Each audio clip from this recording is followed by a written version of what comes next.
লাউ শাক ভাজি করবো আলু দিয়ে। এখন পেঁয়াজ দেব, এখন পেঁয়াজ দিয়ে দিলাম, এখন কাঁচামরিচ দিয়ে দেব, মরিচ দিয়ে দিচ্ছি, এখন লবণ দিয়ে দেব, এখন ঢাইকা দেব সিদ্ধ হওয়ার জন্য। শাক সিদ্ধ হইতেছে, শাক সিদ্ধ হয়ে গেছে, এখন নামাইয়া বাগার দেব। এখন শাক বাগার দেব, তার জন্য তেল দিয়ে দিলাম, তেলটা গরম হলে শাক দিয়ে দেব। শাক দিয়ে দিলাম,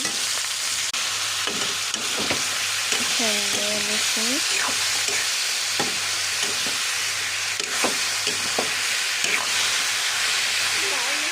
আমার শাক প্রায় কমপ্লিট।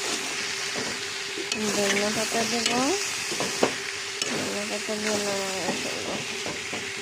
শাক হয়ে গেছে, এখন ধনিয়া পাতা দিয়ে দিলাম।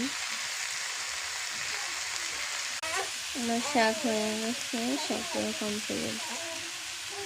রান্না করবো ছিম দিয়ে আলু দিয়ে। এখন মাছ ভেজে নেব।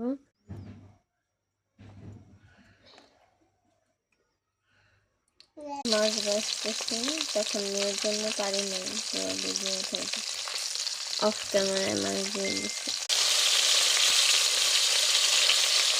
মাছ উল্টাই নিলাম, এখন ওকে ভেজে নেব সুন্দর। পেঁয়াজ দিয়ে দিলাম,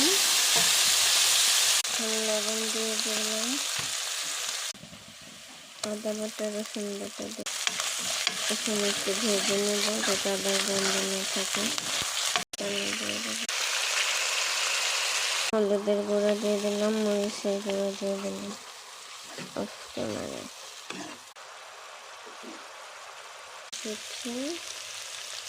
এখন সবজি দিয়ে দেবো,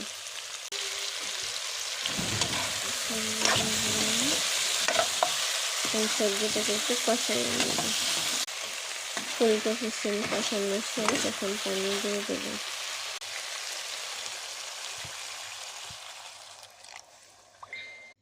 পানি দিয়ে দিছি, মাছ দিয়ে দিলাম,